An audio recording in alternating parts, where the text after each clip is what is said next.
एक समय की बात है, हिमालय की खाड़ी के किनारे एक छोटे से शांत गांव में राहुल नाम का एक युवा लड़का रहता था। राहुल अपने क्रोधी स्वभाव और चंचल मन के कारण गांव भर में प्रसिद्ध था। उसका मन हर समय विचारों से भरा रहता था।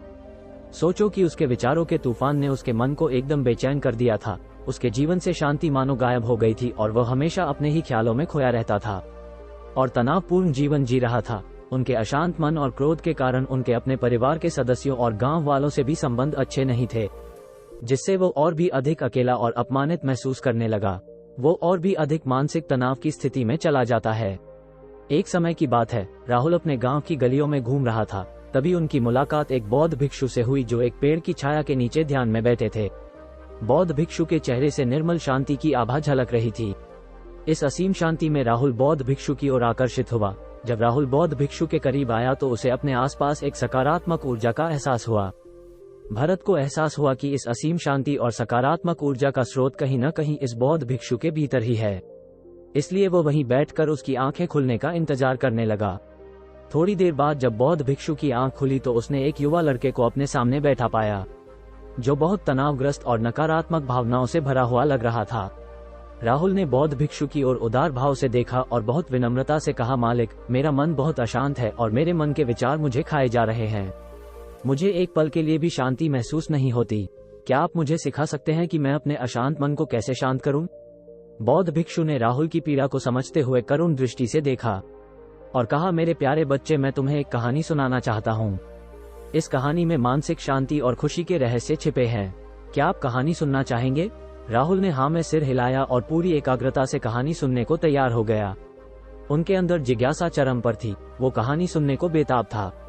बहुत समय पहले की बात है, एक नगर में शक्ति नाम का एक आदमी रहता था। शक्ति बेहद महत्वाकांक्षी व्यक्ति थे और उन्हें हर काम में लोगों से मदद की जरूरत पड़ती थी। यदि उसे किसी से असफलता और बुराई सुनने को मिलती थी तो वह गहरी चिंता और तनाव में चला जाता था। उनका मानना था कि सफलता और भौतिक शक्तियां वांछित खुशी देंगी, लेकिन वो जितना सफलता और प्रशंसा के पीछे भागता था उतना ही मानसिक तनाव में डूबता जाता था। लेकिन अचानक शक्ति का सामना उस समय के मशहूर बौद्ध भिक्षु से हो गया, जिसका नाम महाकौशल था। महाकौशल अपने शिष्यों को ध्यान की शिक्षा देते थे और वो स्वयं एक बहुत ही ध्यानमग्न और प्रबुद्ध व्यक्ति थे। महाकौशल की अद्भुत एकाग्रता से प्रभावित शक्ति ने उनसे अपने भटकते मन को शांत करने का उपाय जानना चाहा। शक्ति ने कहा कि महंत, मैं हमेशा सफलता के पीछे भागता हूँ और लगातार अधिक हासिल करने की कोशिश करते हूँ, फिर भी मुझे कोई क्षणिक संतुष्टि या आत्मसंतुष्टि नहीं मिलती। इस निरंतर बेचैनी के बीच मैं शांति कैसे पा सकता हूँ? बौद्ध भिक्षु ने करुण दृष्टि से उसकी ओर देखा और उत्तर दिया, आपका मन एक अशांत नदी की तरह है जो हमेशा बहती रहती है। आप कभी भी शांत नहीं रह सकते। अब उसने विचारों को पकड़ना बंद कर दिया था। विचार उठते थे और अपने आप चले जाते थे। धीरे धीरे उसे यह एहसास होने लगा कि उसकी इच्छा और भावना ही सभी दुखों का कारण है। जैसे जैसे शक्ति ध्यान में गहरे उतरते गए, उन्होंने पाया कि वर्तमान में जीना ही आंतरिक शांति का एकमात्र स्रोत है। वो खुद को वर्तमान में स्थापित करके अपने मन की निरंतर बकवास से छुटकारा पा सकता था। धीरे धीरे शक्ति का मन एक शांत झील की तरह हो गया जो बाहरी दुनिया को अपने अंदर प्रतिबिंबित करती है। उन्होंने जीवन की सादगी में संतोष को अधिक महत्व दिया और भौतिक संपत्ति के प्रति अपना लगाव छोड़ दिया। जैसे ही शक्ति में ऐसे बदलाव की खबर लोगों के बीच फैली, दूर दूर से लोग मार्गदर्शन लेने आने लगे।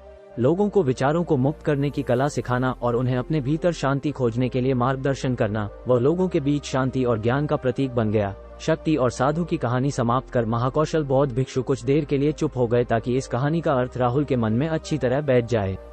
राहुल ने बौद्ध भिक्षु की ओर देखा तो उनकी आंखों में अब एक नई समझ दिखाई दे रही थी। राहुल ने धीरे से कहा कि मुझे इस कहानी में ज्ञान दिखता है, लेकिन मैं इसे अपने जीवन में कैसे लागू करूं? मैं अपने अशांत मन को कैसे शांत कर सकता हूं? राहुल के इस सवाल पर बौद्ध भिक्षु गर्मजोशी से मुस्कुराते हैं और फिर कहा कि अशांत मन को शांत करने का अभ्यास आत्म जागरूकता से शुरू होता है। अपने भीतर उठने वाले विचारों का निरीक्षण करने के लिए प्रतिदिन कुछ समय निकालें। उन भावनाओं पर ध्यान दें जो आपके मन में आती हैं और देखें कि वे कैसे आती हैं और आकाश में गुजरते बादलों की तरह चले जाए। राहुल ने आंखें बंद कर लीं और बौद्ध भिक्षु के कहे अनुसार अपने विचारों का अवलोकन करने लगे। जैसे ही उसने अपने भीतर उठने वाले विचारों पर ध्यान देना शुरू किया, उसे इसका एहसास हुआ। उसे अपने अंदर चिंता और इच्छाओं की एक निरंतर धारा बहती हुई महसूस हुई। सिर्फ एक एहसास ने ही उसे एक अद्भुत शांति का एहसास कराया। उन्हें यह भी एहसास हुआ कि यह सभी विचारों और भावनाओं से अलग है। बौद्ध भिक्षु ने आगे कहा कि जैसे शक्ति ने खुद को सभी मोह माया से अलग कर लिया था, वैसे ही अपने मन को और विचारों और भावनाओं से मुक्त करने का अभ्यास विकसित करो। बिना किसी पूर्वाग्रह के विचार को वैसे ही स्वीकार करें जैसे वह आता है, और फिर धीरे धीरे उन्हें जाने दें और अपना ध्यान वर्तमान क्षण पर केंद्रित करें। लेकिन राहुल ने टोकते हुए कहा कि अगर विचार और भावनाएं इतनी मजबूत हैं तो क्या होगा? बौद्ध भिक्षु ने कहा, ये बना रहता है और मन को छोड़ने से इनकार करता है। बौद्ध भिक्षु ने राहुल की बात से सहमति जताते हुए सिर हिलाया और कहा, ऐसे कई मौके आएंगे जब आपके मन में सवालों का बवंडर चल रहा होगा। जब आपका दिमाग आपकी बात ही नहीं सुनेगा तो ऐसे में आपको अपनी सांसों की ताकत पर विश्वास करना होगा। एक बार फिर भिक्षु ने राहुल से कहा, अपनी आंखें बंद करो और अपनी सांसों पर ध्यान केंद्रित करने के लिए अपने पेट को ऊपर उठता हुआ और मटता हुआ महसूस करे। बौद्ध भिक्षु ने बताया कि जब भी आपका मन अशांत हो तो तुरंत अपनी सांसों पर लौट आएं। सांस की वाद्य गति आपको तुरंत वर्तमान के चरणों में वापस खींच लेगी और आपको शांति का अनुभव कराएंगी। एक बौद्ध भिक्षु के निर्देशानुसार आने और जाने वाली सांसों पर ध्यान केंद्रित करने का प्रयास करे। इस छोटे से व्यायाम से उन्हें मानसिक शांति का अनुभव हुआ। उसे याद आया कि उसकी सांसें हमेशा उसके साथ थी, जो उसे वर्तमान क्षण की याद दिलाती थी, आराम और शांति लाती है। राहुल के इस विकास को देखकर बौद्ध भिक्षु मंद मंद मुस्कुराए और बोले, मेरे प्रिय, बेचैन मन को शांत करना एक ऐसा अभ्यास है जिसमें बहुत प्रयास और दृढ़ इच्छा शक्ति की आवश्यकता होती है।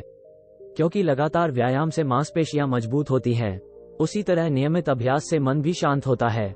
स्वीकृति में सिर हिलाते हुए इस बौद्ध भिक्षु को धन्यवाद देते हुए उन्होंने वादा किया कि आज से वह अपने अशांत मन को शांत कर सकेंगे और अपनी गैर शक्तियों को मुक्त कर सकेंगे। बौद्ध भिक्षु ने राहुल के कंधे पर हाथ रखकर कहा, मुझे आपकी क्षमता पर बहुत भरोसा है और आपको जल्द ही आंतरिक शांति मिलेगी। लेकिन याद रखें कि यह आसान नहीं होगा, लेकिन अगर आप दृढ़ इच्छा शक्ति और खुले दिल से प्रयास करेंगे तो आप निश्चित रूप से वह शांति पालेंगे जो आपके अंदर है। उस दिन से राहुल अपने अशांत मन को शांत करने का प्रयास करने लगा और हर दिन ध्यान करने के लिए एक अलग समय निर्धारित किया। उसने अपने मन में उठने वाले विचारों को बिना किसी रोक टोक के जाने दिया और अपनी सांसों के जरिए खुद को वर्तमान में बनाए रखने की कोशिश की। समय के साथ अभ्यास करते हुए राहुल को अपने अंदर शांति का अनुभव हुआ। जैसे जैसे समय बीतता गया, राहुल को ज्ञान और शांति का स्रोत कहा जाने लगा। जैसे जैसे समय बीतता गया, भरत को ज्ञान और शांति का स्रोत कहा जाने लगा। ग्रामीण अपने अशांत मन को शांत करने के लिए राहुल के पास आने लगे। बौद्ध भिक्षुओं के शिक्षक दूसरों की मदद करते समय आत्म जागरूकता की शक्ति साझा करते हैं। बौद्ध भिक्षु आंतरिक शांति पाने की शिक्षा देते हैं। इसके साथ ही उन्होंने अपनी सांसों पर ध्यान देने और अपने विचारों को मुक्त करने की कला भी सिखाई। ऐसे निवासियों का विकास हुआ और उन्हें मन की अमूल्य शांति मिली। बौद्ध भिक्षु की शिक्षाओं और राहुल द्वारा संचालित अभ्यास के माध्यम से विचारों को त्यागने और वर्तमान में जीने की कला दूर दूर तक फैल गई। उन्होंने कई लोगों की जिंदगी बदल दी और जैसे जैसे समय बीतता गया, उनकी जिंदगी और भी बदलती गई। राहुल का शांत प्रभाव उसके गांव की सीमाओं से परे तक फैला हुआ था। आसपास के गांवों और शहरों से लोग राहुल के परिवर्तन की कहानी सुनते थे, उनसे सलाह लेने आते हैं। मन के बोझ तले दबे लोगों के लिए राहुल आशा की किरण बन गया।